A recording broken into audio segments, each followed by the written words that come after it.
La llegada del portaaviones más grande de Estados Unidos al Caribe mantiene en alerta militar a la región. Venezuela desplegó 200.000 militares para enfrentar las amenazas.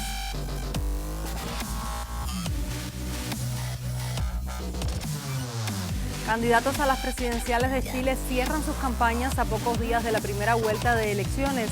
Janet Jara, del Partido Comunista, y José Antonio Kast, del ultraderechista Partido Republicano, son los favoritos en los sondeos.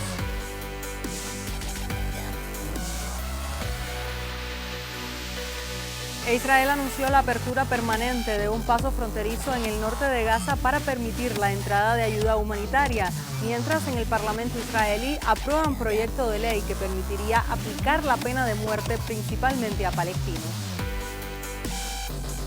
Saludos, bienvenidos a El Mundo Ahora con los adelantos de las noticias más relevantes de esta jornada.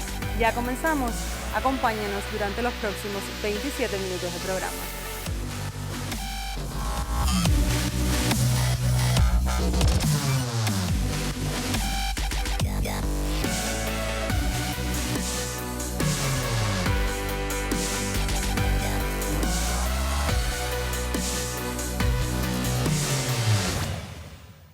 Iniciamos nuestro recorrido por las noticias de mayor impacto en el mundo. El mayor portaaviones de Estados Unidos y del mundo, el US Gerald R. Ford, se sumó al despliegue militar que mantiene el país norteamericano en el Caribe, en la llamada área de influencia del Comando Sur. Según informaron las autoridades, la llegada de esta embarcación se produce después de que el secretario de Guerra de Estados Unidos, Pete Hegseth, lo ordenara para apoyar el mandato del presidente Donald Trump. Este despliegue, dijo el portavoz jefe del Pentágono, Sean Parnell, citado en el comunicado, reforzará la capacidad de los Estados Unidos para detectar, monitorear y desbaratar actores y actividades ilícitas que comprometan la seguridad y la prosperidad de la patria. El Gerald R. Ford llega al lugar con más de 4.000 marineros y decenas de aviones tácticos a bordo. Según explican las autoridades, este portaaviones puede catapultar, lanzar y recuperar simultáneamente aviones de ala fija en su cubierta de vuelo, de día o de noche, en apoyo de las operaciones asignadas. Para hacer frente al despliegue militar estadounidense en el Caribe, la Asamblea Nacional de Venezuela aprobó la Ley de los Comandos de Defensa Integral del país.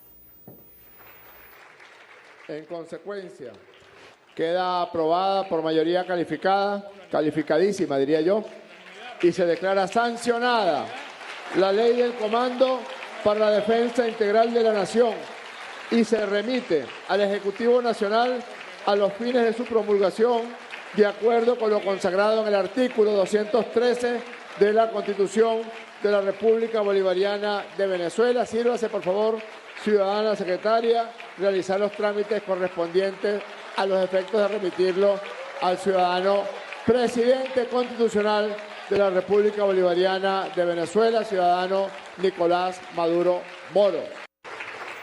El presidente venezolano Nicolás Maduro ha rechazado los debates en el Congreso de Estados Unidos sobre las operaciones militares de Venezuela en el Mar Caribe. En un apasionado discurso, Maduro condenó lo que describió como amenazas imperialistas de Washington y acusó a la oposición nacional de apoyar la injerencia extranjera en los asuntos venezolanos. ¿Qué nos importa lo que diga el imperio norteamericano, ni su presidente ni su Congreso? Nadie le arrebatará a Venezuela la gloria de esta libertad conquistada con sangre y fuego, declaró Maduro, quien prometió que ninguna potencia externa dictaría ni influiría en las decisiones de Venezuela. El presidente venezolano concluyó su discurso prometiendo defender a su país contra cualquier injerencia externa mediante lo que denominó la perfecta unidad popular, militar y policial. Maduro firmó una amplia ley de defensa nacional ordenando la activación inmediata de los comandos integrales de defensa que unifican las estructuras civiles y militares del país. Según declaró, la ley plasma la doctrina bolivariana de defensa venezolana, cuyo objetivo es garantizar la paz mediante la fuerza y la unidad. En este momento, al firmar esta ley, deben ser activados en la madrugada de hoy todos los comandos de defensa integral que reúnen a todas las instituciones públicas del Estado venezolano, a la institución militar y a todo el poder popular. Así que al firmar debe activarse la orden para que los comandos de defensa integral se instituyan, se estructuren y entren al trabajo para estar preparados.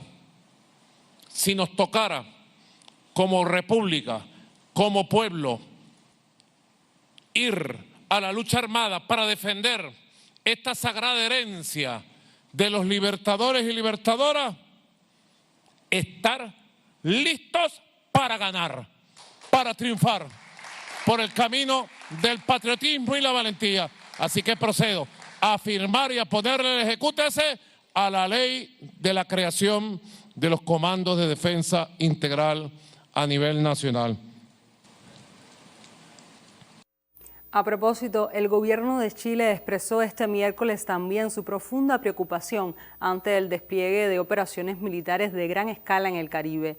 En un comunicado en el cual no menciona ningún país, la Cancillería chilena rechazó toda acción armada que ponga en riesgo la estabilidad y la paz en la región latinoamericana. Igualmente, en el texto se reafirmó su compromiso con el derecho internacional, el respeto a la soberanía y la integridad territorial de los estados, la solución pacífica de las controversias, la proscripción de la amenaza o el uso de la fuerza y el respeto a los derechos humanos como principios esenciales de la convivencia entre naciones. Por su parte, desde Rusia, el canciller Sergei Lavrov calificó de ilegales e inaceptables los ataques de Estados Unidos contra supuestas narcolanchas en el Caribe procedentes de Venezuela, un país aliado de Moscú.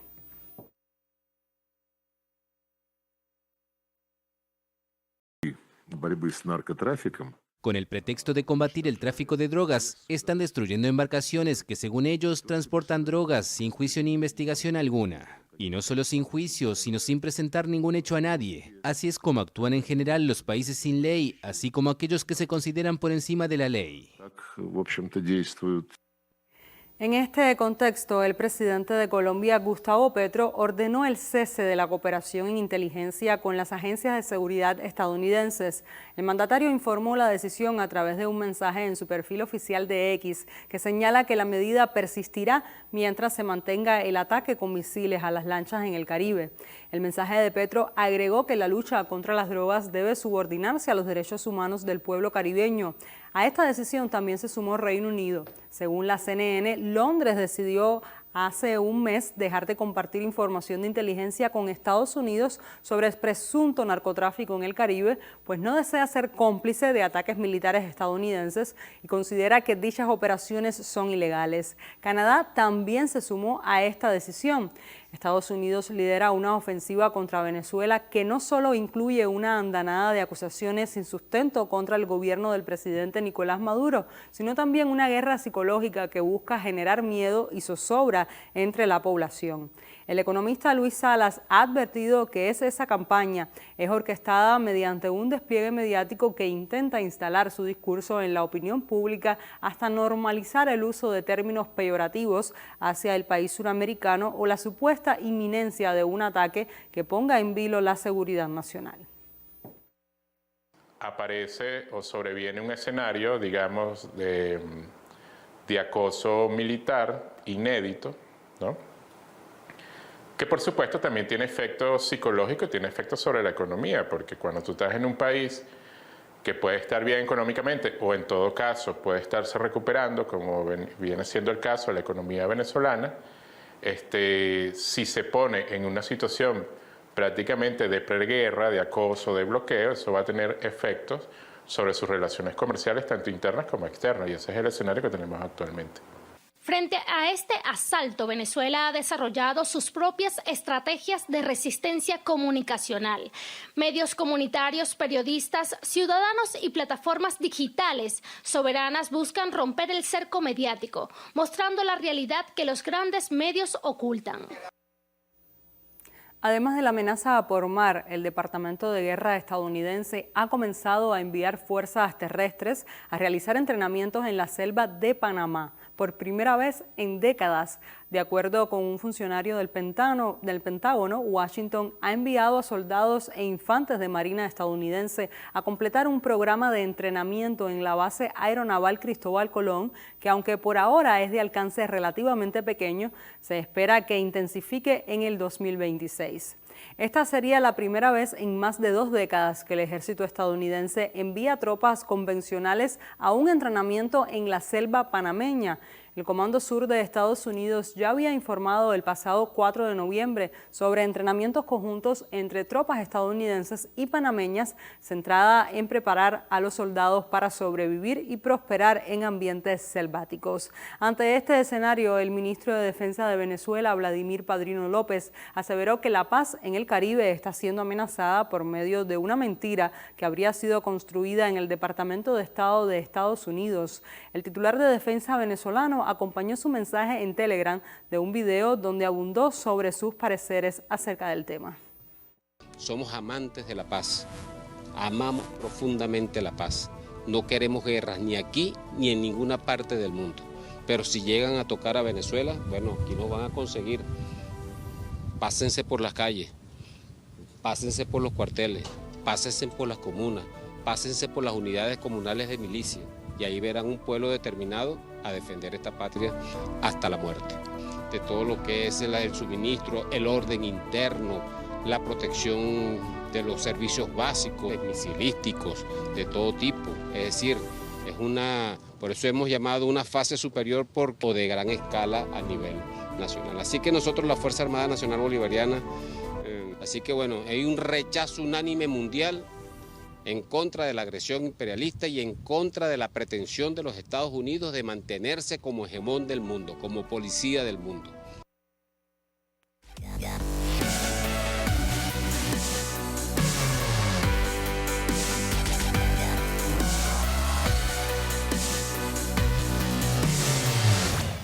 Continuamos en América Latina. El próximo domingo 16 de noviembre, Chile celebrará elecciones para determinar el próximo sucesor de Gabriel Boric entre 2026 y 2030. Igualmente se elegirán las 157 bancadas que conforman la Cámara de Diputados y de 23 de los 50 escaños del Senado. De acuerdo con la ley electoral, podrán participar todos los ciudadanos chilenos mayores de 18 años inscritos en los registros oficiales y los extranjeros con residencia legal en el país por más de 5 años. Del mismo modo, se establece que el derecho al sufragio es obligatorio, una medida que busca empujar a las urnas a ciudadanos que no suelen interesarse por la política. El calendario publicado por el Servicio Electoral informa que la segunda vuelta tendrá lugar el 14 de diciembre, si ninguna de las 8 candidaturas obtiene más del 50% de las papeletas. Medios locales aseguran que los comicios de este domingo son los más polarizados desde el fin de la dictadura. Desde los estudios de la Televisión Nacional de Chile y organizado por la Asociación Nacional de Televisión, los candidatos a la presidencia del país austral se enfrentaron en su último debate. Durante 3 horas, la cita se caracterizó por los emplazamientos cruzados. Con un comportamiento moderado y evitando polémicas, los 8 candidatos a suceder al presidente Gabriel Boric a partir de marzo de 2026 se enfrentaron en un debate televisivo. Según indican las encuestas, solo 3 de ellos tienen una posibilidad real de ganar las elecciones, aunque se da por descontado que será en segunda vuelta. La oficialista Janet Jara es favorita en primera vuelta, aunque no así en el balotaje, donde tendría escasas posibilidades de ganar según los sondeos. Jara ha enfocado su discurso en impulsar el crecimiento para que se expanda por encima de la tasa de 2024, que llegó al 2,6%. Mire, nosotros tenemos una perspectiva importante, no solo de crecer, sino que de enrelarnos de nuevo a la vía del desarrollo. Y yo quiero decir que lo que está ocurriendo en el mundo con la transición energética, Chile le abre grandes oportunidades, pero para eso nuestra infraestructura se tiene que preparar. Lo digo porque acá hay litio y cobre para la electromovilidad, hay energía eólica y solar para producir energías limpias, pero tenemos que modernizar nuestros puertos, mejorar nuestra conectividad. Por su parte, el líder de ultraderecha del Partido Republicano, José Antonio Kast, se mantiene segundo, aunque marca una leve tendencia a la baja. Pero en segunda vuelta podría contar con los votos de la centroderecha y ganar las elecciones. El aumento de la migración irregular en el país es uno de los principales temas de su campaña. Nosotros hemos sido muy claros de que a Chile se entra por la puerta y no por la ventana. La primera señal que hemos dado es que no vamos a hacer regularizaciones masivas. Y nosotros estamos haciendo un planteamiento anticipado para que todas aquellas personas que están de manera irregular en Chile tomen las decisiones a tiempo para poder volver a sus países, para poder volver a los países de los cuales ellos migraron hacia Chile. A su vez, Evelyn Matei, una candidata conservadora que ha moderado su discurso, lidera una coalición de centro-derecha y aparece tercera, pero ha perdido terreno en favor de Johannes Kaiser, un candidato que representa a la derecha radical en Chile, conservador en temas sociales y liberal en lo económico. Durante el debate presidencial, los candidatos hicieron énfasis en el tema de la seguridad, considerada por expertos como una cuestión estructural difícil de resolver en el corto plazo. Así lo asegura el director del Centro de Democracia y Opinión Pública de la Universidad Central de Chile, Marco Moreno Pérez. Hace varios años que venimos experimentando una crisis de seguridad.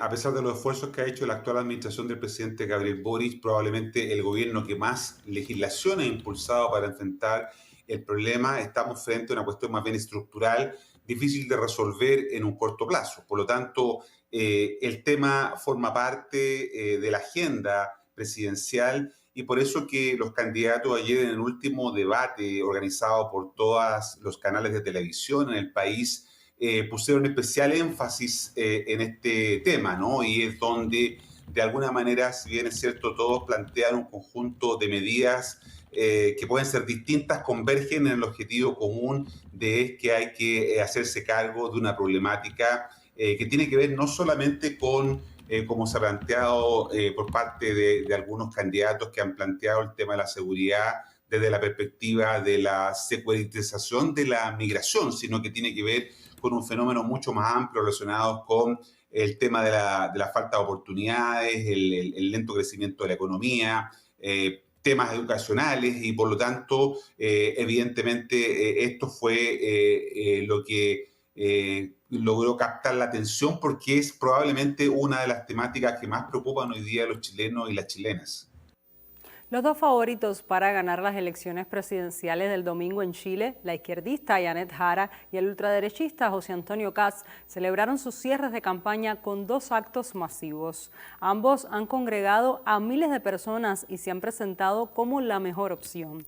La mayoría de las encuestas dan como ganadora a Jara, pero sin los votos suficientes como para hacerse con la presidencia en primera vuelta. La también exministra de Trabajo de Boric ha elegido para cerrar su campaña la plaza de Maipú, localidad de la periferia de la capital y actual bastión progresista, para darse un baño de masas y asegurar que en las presidenciales del 16 de noviembre no solamente hay en juego una candidatura, sino una mirada de país hacia el futuro.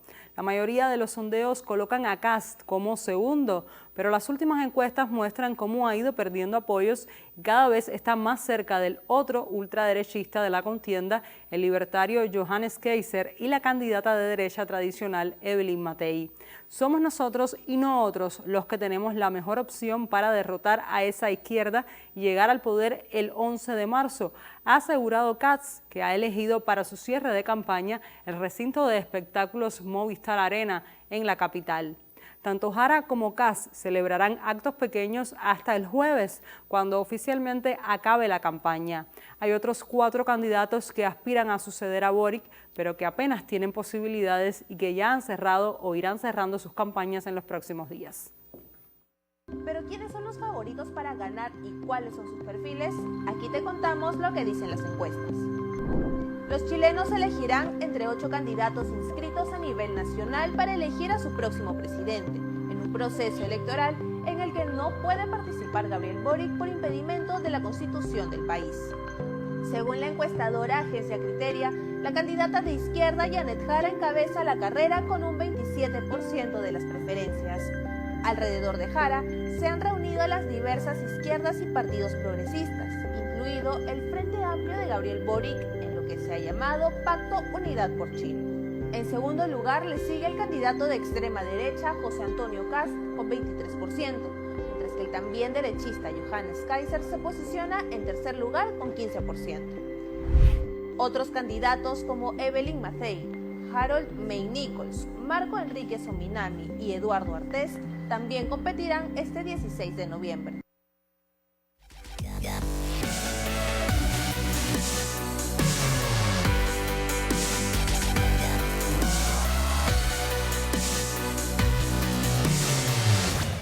Pasamos a Medio Oriente. Israel anunció que abrió este miércoles un paso fronterizo en el norte de Gaza para permitir la entrada de ayuda humanitaria suministrada por la ONU y otras organizaciones internacionales. El organismo del Ministerio de Defensa a cargo de asuntos civiles en los territorios palestinos indicó en X que el cruce de Siquim fue abierto para la entrada de camiones de ayuda humanitaria que estaría sujeta a los controles normales de seguridad antes de ingresar al territorio palestino.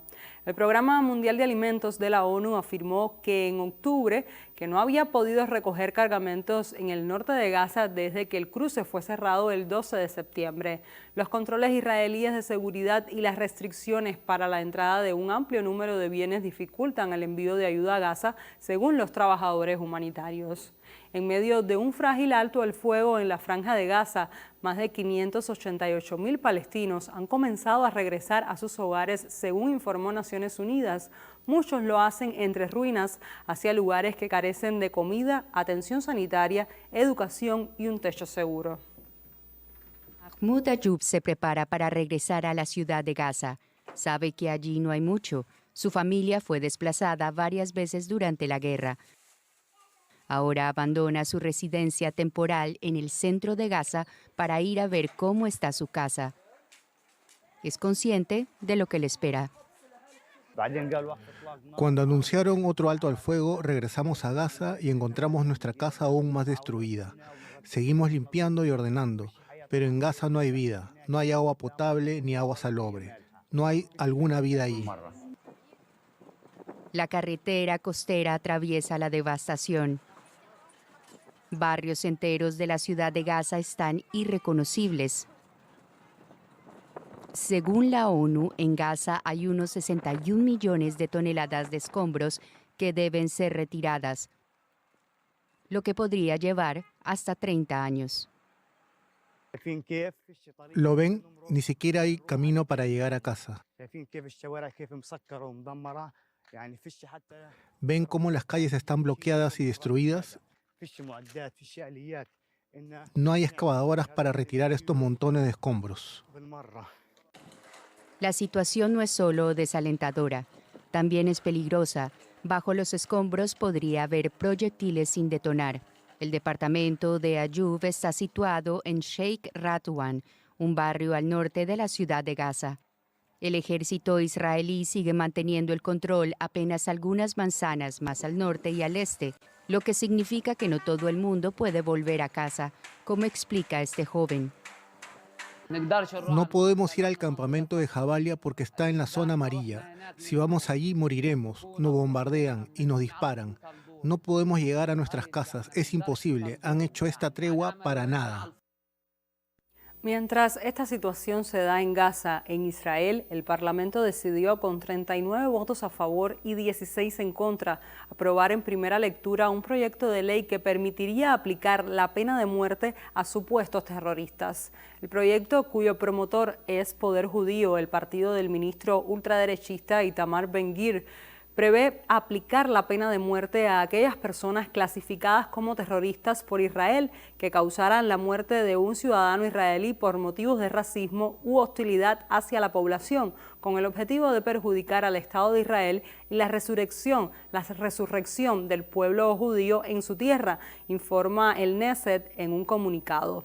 Además, según dicho proyecto, que aún tiene que ser aprobado de nuevo en comisión y luego en 2 nuevas votaciones en pleno, dicha pena de muerte la podrán aplicar tribunales militares israelíes en el territorio palestino de Cisjordania, por mayoría simple de los jueces del tribunal de primera instancia y no por unanimidad, y además no podrá ser conmutada por otra pena inferior. De esta forma, la reforma del Código Penal propuesta únicamente afectaría de facto a los palestinos, ya que a ojos de Son Harmelech, los terroristas israelíes no existen. En paralelo, el presidente francés Emmanuel Macron se reunió en París con el presidente de la Autoridad Nacional Palestina, Mahmoud Abbas, para abordar la plena aplicación del acuerdo de alto el fuego en Gaza. Su reunión se produce un mes después del inicio de la frágil tregua entre Hamás e Israel. Abbas, de 89 años, líder desde hace mucho tiempo de la Autoridad Palestina, ejerce un control limitado sobre partes de Cisjordania, pero se contempla que asuma el gobierno de Gaza en virtud del acuerdo.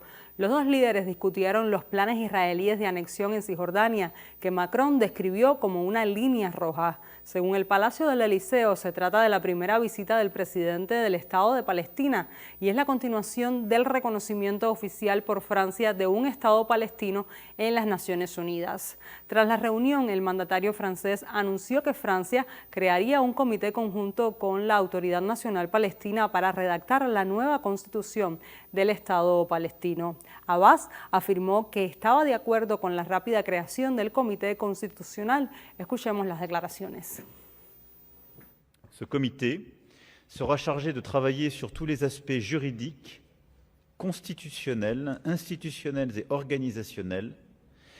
Il contribuera au travail d'élaboration d'une nouvelle constitution dont le président Abbas m'a présenté un projet et visera à parachever l'ensemble des conditions d'un tel État de Palestine. Mediado por el presidente Donald Trump, el alto el fuego iniciado el 10 de octubre en Gaza se ha puesto a prueba por nuevos ataques israelíes. La semana pasada, Trump afirmó que esperaba que una fuerza internacional de estabilización encargada de supervisar el alto el fuego estuviera en Gaza muy pronto. Sin embargo, a medida que se demora el avance de una próxima fase del acuerdo, crece el temor a que el conflicto no termine. I've got to be honest with you, we're still working out ideas. I mean, everybody's in discussion. I think what we know is that everybody wants this conflict over. All of us want the same end game here. Question is, how do we make it work? And still a lot of ideas back and forth. With Israel staying in Gaza, I think security is going to be a challenge. So it is imperative that we have a timeline for the withdrawal of Israeli forces from Gaza. Israel cannot stay in 53% of Gaza and then expect security to be achieved. But all of us know that this situation is still immensely fragile. We've seen further attacks, we've seen aid remain a trickle, not a flood, we've seen hostage families still waiting for some remains. And all parties must deliver on their commitments, and we need to also, all of us, lean in to make sure we have the momentum and the progress we need for a lasting peace, not simply the ceasefire. Gaza must not get stuck in a no man's land between peace and war. And progress is urgent. We really have to speed up. My fear is that we are that we are running out of time. Ceasefire is good. That was very necessary.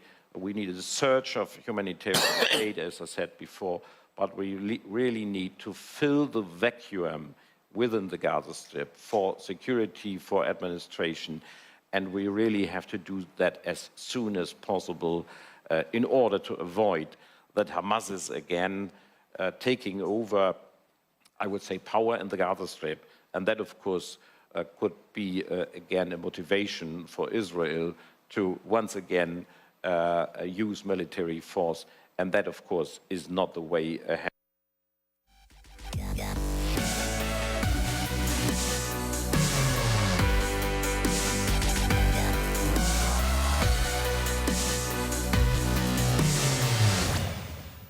Con el repaso de las noticias más relevantes del panorama internacional en las últimas horas, ponemos punto final a esta emisión del programa. Manténgase informado en el canal cubano de noticias.